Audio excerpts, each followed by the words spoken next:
감사합니다. 우리 인사합시다. 사랑하고 축복합니다. 영상으로 계신 분들도 사랑하고 축복합니다. 드디어 구약 성경 이제 마지막 성경 말라기를 읽게 됐어요. 이제 내일까지 읽으면 구약 성경을 다 읽는 거예요. 참 우리 교우님들 대단하십니다. 그렇죠? 이제 그 다음 주부터 이제 신약으로 들어가게 되어요. 말라기라고 하는 말은 마지막 책이기 때문에 말라기라고, 그래서 이 말자가 끝말자로 생각하는 경우가 있는데 전혀 그렇지 않습니다. 네, 마지막 말씀이기 때문에 말라기가 아닌 거예요. 말라기는 나의 사자, 메신저, 보냄을 받은 자, 이런 뜻을 갖고 있는 거예요. 그래서 성경에 보면 근데 좀 다른 게, 말라기서는 선지자의 이름 가운데 선지자가 소개될 때는 집안사를 이야기한다든지 또는 소명을 받는 이야기가 있다든지 아니면 또 그가 어디 출신이라든지 뭐 이런 얘기가 있는데, 이 말라기서는 그런 말이 없이 그냥 말라기가 이렇게 나오고 있는 게 하나의 특징이에요. 그래서 이 말라기가 정말 어느 한 사람을 이야기하는지 아니면 말씀을 전하는 그 어떤 그 메신저들을 가리켜서 말하는지 그건 좀 논란이 있어요. 뭐 그건 중요하지 않은 것 같아요. 근데 말라기가 우리에게 주는 말씀, 또 시대를 보면은 그 시대를 잘 알 수가 없어요. 다만 말라기가 어느 시대의 사람이다 뭐 이런 게 없잖아요. 다만 말씀을 읽어가는데 1장 8절인가요? 거기 보면 총독이라는 말이 나와. 총독. 그러니까 총독이라는 말은 뭐 애굽 땅에서 사용하던 것이 아니고 여호수아 사사기 때 사용하던 말이 아니고 왕국 때 사용하던 말이 아닌 거죠. 요 말씀을 보니까 말라기서는 페르시아 시절에 사용한 성경이로 그때 전해진 말씀이로구나 하는 것을 이렇게 판단을 하게 되는 거예요. 총독이란 사람은 시대마다 사용하는 언어들이 있지 않습니까? 그래서 이 말씀은 페르시아 시대에 사용되어졌구나 하는 것을 눈치챌 수가 있어요. 결국 그러니까 말라기가 사용되어 쓰여진 그 시대는 에스라서, 느헤미야서 비슷한 시대에 말씀이 주어진 것을 우리가 말씀 속에 알 수가 있어요. 그런데 여기 무슨 말씀이 있는가? 말라기서를 통해서 무슨 말씀이 있는가? 우리가 에스라서와 느헤미야서를 속어서 거기는 성전을 건축하고 성벽을 건축하고 성전을 건축하고 성벽을 수축하던 이야기가 에스라 느헤미야서의 말씀이라고 하지 않았습니까? 그러면서 느헤미야서를 보면서 충격은 뭐냐면 마지막 장이라고 그랬어요. 수문학 광장에 부흥회도 하고 성전을 건축하고 막 개혁적인 종교적 개혁을 막 했는데도 불구하고 마지막 장 느헤미야가 다시 수산궁에 왔다가 다시 도달아가 보니까 여전히 옛날같이 똑같아졌어. 이방인들과 결혼하지 말라 그랬더니 제사장들도 이방인들과 더불어 결혼하고, 안식일을 잘 거룩하여 지키고 절기를 지키라 그랬더니 안식일날 장사하고 일하고 옛날처럼 살고, 아니 신앙을 개혁하고 뭔가 하나님의 성전을 건축하고 열심히 말씀대로 살아가야 된다고 그렇게 강조하고 그렇게 열심히 했는데 결국 그걸 뭐라 그래? 도루묵이라 그러나? 그게 느헤미야의 마지막이에요. 얼마나 충격적입니까? 그런데 그게 중요한 게 아니고 오늘 말라기의 형편이 바로 그 느헤미야의 마지막 장을 배경으로 하고 있단 말이에요. 그래서 말라기에는 막 책망하는 이야기들, 꾸짖는 이야기들, 여기 이런 말씀이 나오죠. 오늘도 지금 읽었잖아요. 제가 이거 어렸을 때 성경 읽을 때 가장 충격적인 말은 너희들이 하나님의 성전문 닫아뒀으면 좋겠다. 아니 성전이 어디보다도 귀한 것이고 거룩한 자리고 하나님이 기뻐해야 될 자리가 성전인데 성전문 좀 닫아뒀으면 좋겠다. 하나님이 오죽하면 그렇게 말씀하실까? 그게 지금 이 말라기서의 배경이란 말이에요. 어찌 보면은 구약 성경의 마지막에 말라기에 그들의 신앙의 형편, 종교적인 형편, 모습을 보여주고 있는 이 이야기는, 그런데 뜻밖에도 주님이 빨리 오셔야 해결이 되는, 그렇죠, 복음이 와야 되는, 우리의 노력과 우리의 소고 우리의 힘으로는 세상이 바뀌어지지 않아. 그리스도가 오셔야만 복음을 요청하는, 말라기가 이렇게 성전 문 좀 닫아뒀으면 좋겠다 하실 만큼 어지러운 세상을 이야기하고 있는 것은 그리스도가 빨리 이 땅에 오셔야 되는 암흑의 세상, 영적인 암흑을 우리에게 오히려 보여주고 주님의 복음을 재촉하는 말씀이 말라기로구나. 그 다음에 바로 복음서가 오니까 말이에요. 그렇게 생각이 되어져. 묵상의 말씀이에요. 자, 오늘 말씀 속에 말라기서를 좀 읽어봅시다. 1장 1절 한번 읽어볼까요? 1장 1절 시작. 여호와께서 말라기를 통하여 이스라엘에게 말씀하신 경고다. 말라기를 통해서, 말라기는 메신저, 나의 사자, 그런 뜻이라 그랬습니다. 그 나의 사자를 통해서 하나님이 말씀하신 경고라고 하는 거 보니까 칭찬이 아니요, 그렇죠? 뭐 권면도 아니요, 경고예요, 경고. 그러니까 여기 말라기서에는 뭐 좋은 얘기 들으려고 기대할 게 없어. 꾸지람을 들어야 되고 경고를 들어야 되고 하나님의 심판의 말씀이, 오늘 말씀이 말라기의 말씀이다. 자, 2절 봅시다. 1장 2절이에요. 시작. 여호와께서 이르시되 내가 너희를 사랑하였노라 하니 너희가 이르기를 주께서 어떻게 우리를 사랑하셨나이까 하는도다. 나 여호와 말하노라. 에서는 야곱의 형이 아니냐? 그러나 내가 야곱을 사랑한 줄도 에서는 미워하였으며 그의 산들을 황폐하게 하였고 그의 아멘. 말라기를 이렇게 시작을 하니까 막 긴장하는 것 같아요. 아유, 하나님이 무슨 말씀을 하시려고 그러시나. 뭐 긴장할 게 없어요. 근데 여기 참 재밌는 말씀이 있어요. 사람들이 말하기를, 하나님께서 말씀하시기를 내가 너희를 사랑하였다. 내가 너희를 사랑했다. 하나님의 백성들이 이렇게 말씀하셔요. 내가 너희를 사랑한다. 하나님이 여러분을 사랑하는 줄로 믿습니까? 아멘이요. 근데 그쪽 사람들은, 그 시대 사람들은 내가 너희를 사랑한다 그러니까 사람들이 뭐라고 대답하냐면 이렇게 대답했어요. 주께서 언제 우리를 사랑하셨습니까? 이렇게 대답하는 거예요. 어쩌면 우리 가운데도 그런 생각이 있는 사람이 있을 것 같아요. 하나님은 사랑이라 그러지만 하나님이 언제 날 사랑하셔? 난 좀 하나님 사랑 좀 받았으면 좋겠는데, 저들처럼 하나님 사랑 좀 받았으면 좋겠는데, 하나님은 딴 사람은 사랑하시는 것 같고 왜 나는 그렇게 사랑하시는 것 같지 않는가? 혹시 이런 마음을 갖고 오늘도 하나님 앞에 있는 분이 계시잖아요. 여기 사람들이 그랬어요. 하나님이 내가 너를 사랑한다 그랬더니 사람들이 말하기를 주님이 어떻게 나를 사랑하셨습니까? 많이 사랑했다는 말이 아니라 언제 하나님이 날 사랑하셨습니까? 뭔가 사랑에 대한 굶주림이 있는 거예요. 말라기서는 그런 투의 이야기가 논쟁하듯이, 하나님과 더불어 막 말씨름하듯이 논쟁하듯이, 그리고 6가지의 주제를 가지고 그렇게 나가는 게 특징인데, 첫 번째 논쟁이 내가 너를 사랑한다. 그랬더니 하나님은 언제 나를 사랑하셨습니까? 이렇게 대꾸하는 거예요. 우리가 살아갈 때 그런 생활을, 그런 생각이 가질 때가 있죠. 하나님 정말 날 사랑하시는가? 이제 이번 주날 당회인데, 당회를 준비하다가 한 해 동안 세상을 떠나신 분들이 누군가 돌아봤더니 제일 먼저 세상을 떠난 사람이 우리 이자연 집사더라고. 작년 2월 13일인가. 내 그 마음을 가지면서 그 부모의 마음이 어떤 마음일까? 우리 기억이 아직도 생생한데 말이에요. 요즘에 우리 이재현 집사 부모님이신 이종찬 권사님하고 최영희 권사님이 시온 성가대를 다시 쓰기 시작하셨어요. 제 마음속에 말은 안 했지만 얼마나 감사한지 모르겠어요.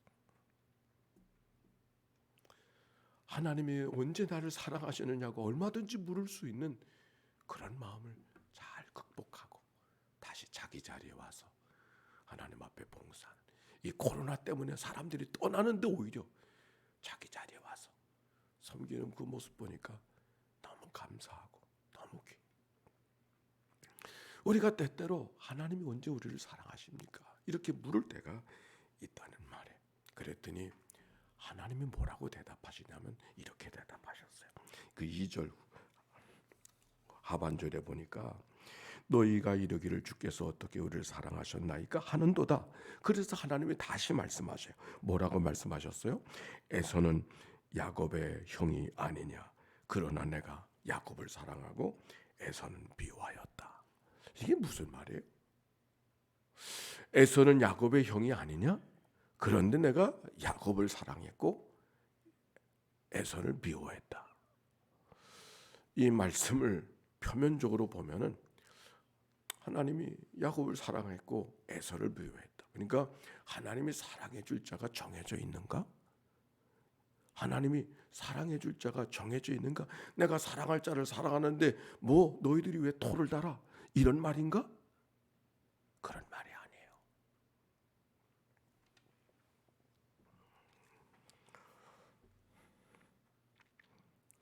이 말씀은 여기 야곱을 사랑하고 에서를 미워했다는 그 미워했다는 말씀 속에는 감정적으로 너는 그냥 증오하고 미워하고 이런 말이 아니에요.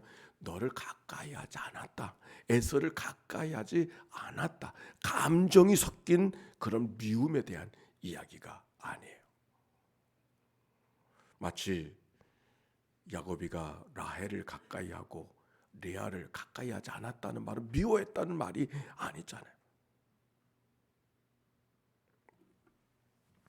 여기 이 말씀 속에는 다른 것이 아니에요. 에서와 야곱을 한번 생각해 보세요. 에서와 야곱 누가 멋있어요? 누가 하나님의 사랑을 받는 것 같아? 예? 에서와 야곱. 아마 우리가 에서와 야곱이라고 한번 생각을 해보시면 누가 하나님의 사랑을 받는 것 같아요? 잘 모르시겠어요? 야곱? 네, 아니요. 에서가.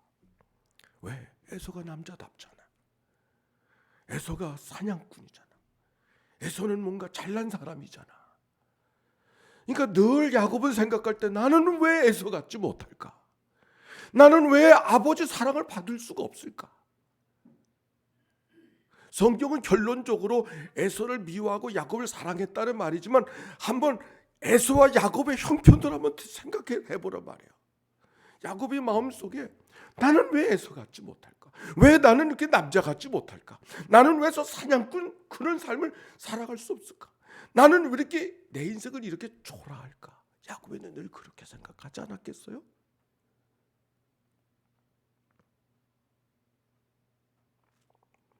야곱은 늘 하나님의 아버지 사랑에 굶주려 있는 사람이에요. 오죽하면 변장으로 들어가서 아버지 사랑을 빼앗듯이 받습니까? 그 아버지 사랑에 굶주린 사람, 사랑이 넉넉하게 받은 사람이 아닌 거죠. 그런데 성경은 아버지 사랑을 받지 못한 그 야곱을 하나님은 그래도 사랑하신다 그 말이에요. 에서기 때문에 미워하고 야곱이기 때문에 사랑한다 이런 말이 아닌 거예요. 야곱을 사랑하기로 결정했으니까 야곱을 사랑받는 거고 에서는 미워할 수 있도록 결정됐으니까 미워했다 이런 말이 아닌 거예요.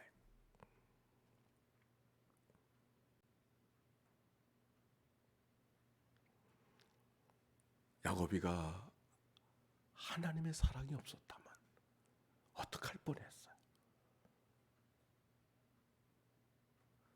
차별하는 게 아니에요. 사랑에 굶주린 사람이기 때문에 하나님이 그를 먼저 사랑해 주시고 그런 것이죠.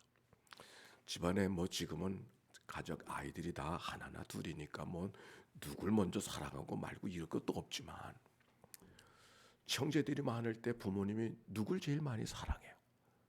마지? 네, 마지가 사랑받죠. 첫사랑을 받지.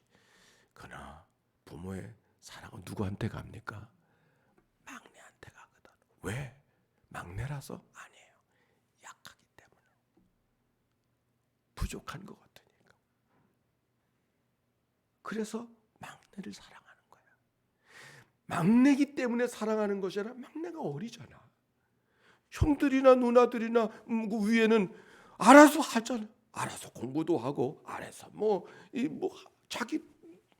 근데 막내는 부모가 돌봐주지 않으면 안 되니까. 그 막내를 사랑. 그걸 아무것도 모르고 왜 엄마는, 왜 아빠는, 왜 막내만 사랑하는, 그건 왜 차별하느냐고. 그건 부모의 마음을 모르는 거죠. 그렇잖아요. 그걸 부모가 나를 차별한다고 생각하면 아니 되는 거예요. 약하기 때문에 마음이 더 쓰여지는 것인데 오늘 성경은 그걸 말하는 거예요.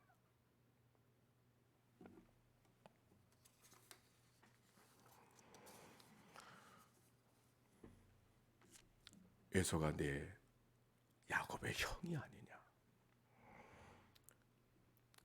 에서가 번듯한 인생 아니냐. 어디 가도 내놓을 만한 사람이고 어디 가도 자랑성이 많은 사람이 에서가 아니냐. 그러나 야곱이는 그렇지 못하다. 그래서 내가 야곱이를 사랑한다 라고 하는 말씀이 오늘 주어져 있는 말씀이에요. 1장 5절에 보세요. 1장 5절 시작. 너희는 눈으로 보고 이르기를 여호와께서는 이스라엘 지역 밖에서도 크시다 하리니.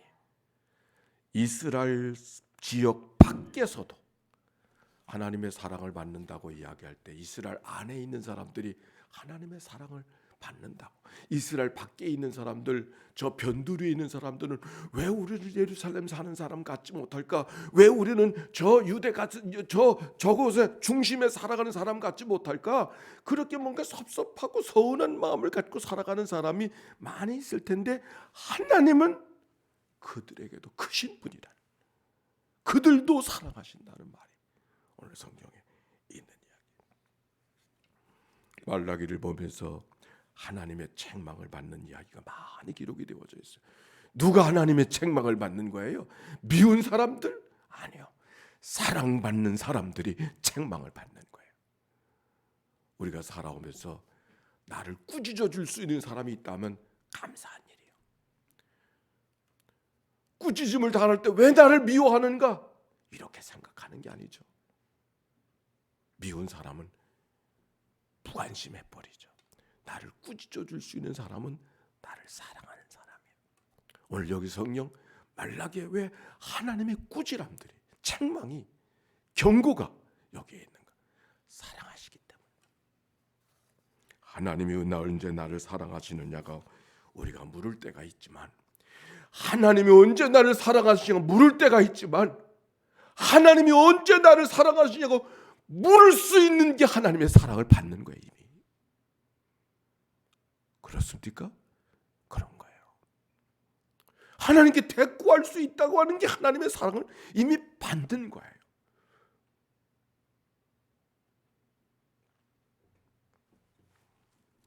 오늘 말라기가 내가 너를 사랑하신다, 사랑한다는 이 말씀이 오늘 우리에게 들려져서 오늘도 하나님의 사랑, 그래서 기도할 수 있고, 기도할 수 있는 친구들이 있고, 기도할 수 있는 자리도 있고, 기도할 수 있는 마음도 있고, 대꾸할 수 있는 자유도 허락하신 이 하나님의 사랑이 이미 우리 가운데 있음을 기억하고 주님의 사랑 안에 붙들려 살아가는 믿음의 삶, 우리의 삶이 되어지시기를 주의 이름으로 축원합니다. 자, 예수의 기도입니다. 함께 기도합니다. 하나님의 아들 우리 주 예수 그리스도여, 이 죄인을 불쌍히 여기소서. 하나님의 아들 우리 주 예수 그리스도여, 이 죄인을 불쌍히 여기소서. 하나님의 아들 우리 주 예수 그리스도여, 이 죄인을 불쌍히 여기소서. 하나님의 아들 우리 주 예수 그리스도여, 새벽을 깨운 자들을 주님 앞에 올려드리오니 주여 저들을 긍휼히 여겨 주시옵소서. 하나님의 사랑이 어디 있느냐고 묻는 이들을 주님 앞에 올려드리오니 주여 저들을 긍휼히 여겨 주시옵소서. 오늘도 드려진 예물을 축복하시고 저들을 주님 앞에 올려드리오니 주여 저들을 긍휼히 여겨 주시옵소서. 하나님의 아들 우리 주 예수 그리스도여, 속회로 모여지는 날 우리 속자님들과 속도원들을 주님 앞에 올려드리오니 주여 저들을 긍휼히 여겨 주옵소서. 하나님의 아들 우리 주 예수 그리스도여, 당회를 앞에 두고 있습니다. 주님 앞에 올려드리오니 주여 불쌍히 여겨 주옵소서. 하나님의 아들 우리 주 예수 그리스도여, 잔치를 앞에 둔 가정이 있습니다. 주님 앞에 올려드리오니 주여 자비를 베풀어 주시옵소서. 감사합니다. 하나님 감사합니다. 단잠을 깨워주시고 주님 앞에 나와 기꺼이 마음을 열고 마음을 다하여 목숨을 다하여 뜻을 다하여 하나님을 사랑하라고 말씀하셨듯이 마음으로 하나님께 열게 하여 주시오니 참으로 감사를 드립니다. 오늘도 우리가 하나님의 사랑 안에 붙들려 있음을 기억하고 저녁을 이르는 시간 감사로 반응하는 복된 이 날이 되도록 축복해 주옵소서. 병상에서 이 아침을 맞이하는 식구들의 주님 앞에 올려드리오니 자비와 치유를 베풀어 주옵소서. 구주 예수님의 이름으로 기도하옵나이다. 아멘. 이제는 성부, 성자, 성령 삼일체 하나님의 크신 은혜와 사랑과 역사가 이제와 같이 영원히 함께해 주시기를 축원하옵나이다. 아멘.